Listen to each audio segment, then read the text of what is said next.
Well, when I say the third round of the FA Cup, what does that mean to you? I think it's a fantastic opportunity. You know, it's a wonderful competition, great history, great tradition.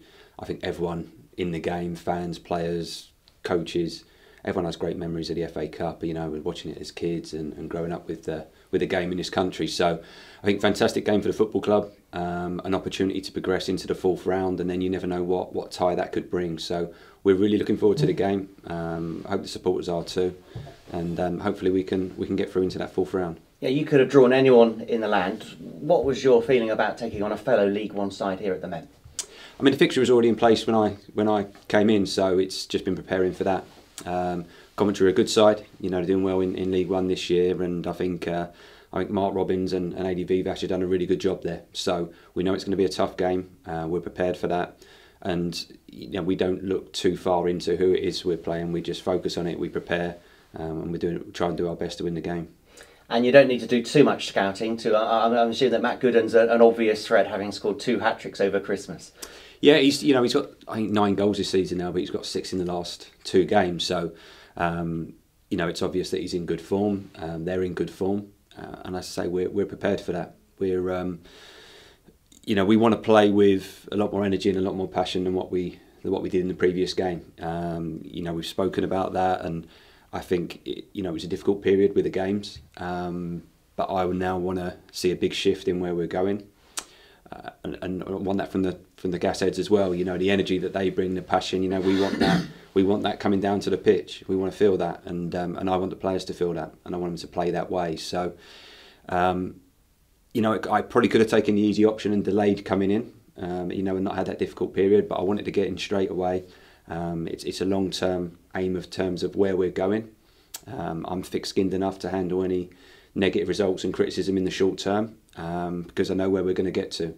So it was a case of coming in, getting up and running as soon as possible, and now we want to have a big shift in how we play and what we do, and the supporters will be a big part of that, because I think it's a huge strength for the club, the area, you know, the type of people in the area, you know, working class people, great passion for their club. You know, we want to feel that on the pitch, and I want the players to reflect that as well. Because it would have been the easy option not to alter the style of play when you took over, but how important was it that you started to bring your philosophy from day one, even though you've not had much time on the training ground? Yeah, I mean, that's been restricted so far, to be honest.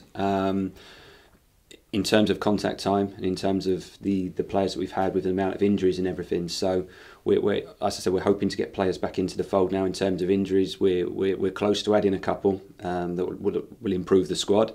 So as I said, I know where we're going. I had a really good conversation with Wale last night, and you know, we're very much on the same page in terms of not just a football model but a business model for the club. We want the club to be sustainable and be successful.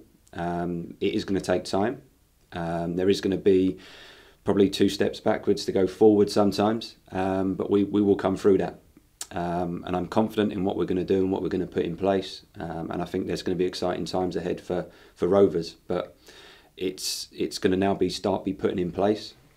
And as I said, I want to play with that energy and with that passion that I think, you know, the gas heads want, and the area that it reflects. It's important for me that we play in that style. We play in that way that I believe in, and that I think will be successful for the club.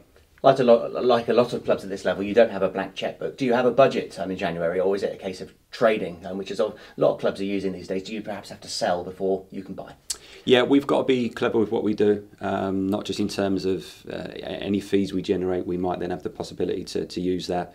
We've also got to you know, work the salaries as well, you know, with the financial fair play and the cap that we have. So we've got to be clever with how we do it in terms of ins and outs. But as I say, we're close on getting a couple done that will improve the squad, and I'm excited about. And I'm hoping to get some movement on others, so that we come out in a much stronger position, and we can take things forward in terms of how we're going to play the rest of the season. Have you had any interest in your squad of players? Nothing that I know of. Nothing concrete that's been put to me at the moment. So anything that does come in, we'll assess it. And as I say, the focus is on us improving and being in a better position coming out of the window and going into it.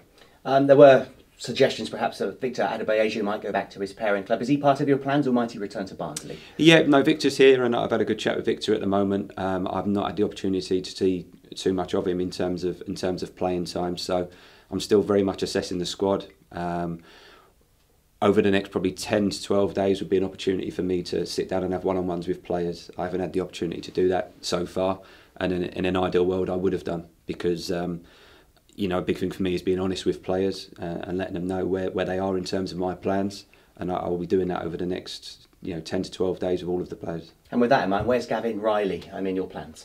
I mean, he's due to come back from loan shortly, and again, I need to assess that situation as well, and also speak to the club, because he's been out on loan already. If he features for us, that means he can't go anywhere else. So we're going to have to sit down and have a chat about that and decide whether he comes into our plans and stays here for the season, or if not, then we won't use him to give him the opportunity to go out and play football elsewhere. And another loan player, Tyler Smith, is he still on the treatment table, or is he now back training? No, he's still injured. He's going to be at least another 3 or 4 weeks, I think, Tyler. So disappointing for him as well. So, and obviously very disappointed for Anzi with his injury from MK Don. So spoke to Anzi over the last couple of days. He's naturally disappointed, but he's a great character. He's looking forward to getting back as soon as possible. And once we get the scan results back early next week, we will know more on that in terms of timescale. How did Tyler get his injury? It was an unorthodox one, to be honest. It was in training, but he sort of had a little kick out in frustration at an object, and that caused the injury. So listen, he's disappointed with it. We're disappointed that he's injured, but he's a determined lad. He's a bright lad. He'll be very diligent with his recuperation now and his recovery. And we'll be supporting him in all areas to get him back as soon as we can. And hearing you talk about Ansi, is it still too soon to give a time frame on his how long he'll be out for? Yeah, as I said, we're waiting on a scan on that, which will give us more information. So there's not a time frame on that one at the moment. But we have Tom Davies, Tariq Holmes-Dennis, and Sam Matthews have come back into full training now, which is great. Gives us more competition in the squad. It's just getting them up to speed now in terms of match fitness, and then gradually bringing them back into the fold. And with Geordie, now your number one keeper, do you need to recall Alexis from his loan spell, or who will be your reserve goalkeeper? No, Alexis is here. Oh, he's already here. He's not on loan. Yeah, no, Alexis is here. So we've got Geordie and Alexis who have done well in training and both look very capable goalkeepers. So Geordie will obviously play in the FA Cup on Sunday. And we'll see how he does and how he copes with that. But we've got every confidence in Geordie and Alexis when called upon. And if I could be brutal, if you win on Sunday, it's over £100,000 in the coffers, so that is very beneficial to a club like Rovers, isn't it? Yeah, exactly. We're looking at obviously in football terms, but for the club, it's massive financially as well. So if we can get through, and then you obviously you open up the next round, and it could be a huge tie. There's possibilities there. So our focus is obviously on the game, giving the best performance we can, and as I say, playing with that energy, that passion, that drive, using the fantastic home support here at the Mem, and hopefully get into that draw for the fourth round. And the sooner you get your first win as Rovers boss, the better. Yeah, I know it's as I said, it's been a tough start. It's been a difficult period to come into, but I'm thick-skinned enough to deal with that. It's on me to get results. It's not on the players. So. I'd love to get the first one as soon as possible and get up and running, but the important thing for me is that I'm not gonna deviate away from where we're going, and that was a big part of me joining the club. It wasn't a short-term strategy. There we're all aligned in there does need to be a shift in how we play, how we develop players at this club, how we have a good football model, and I said a business model moving forwards. That's very important. If you're going to be successful in the long term, we need to put these foundations in place, and we need to grow it. So short term there may be setbacks, there may be issues and dips, but long term it's going to come through. We're going to get there, and as I said, I'm thick-skinned to handle anything that comes in the meantime. All the best. Thank you. Thank you very much.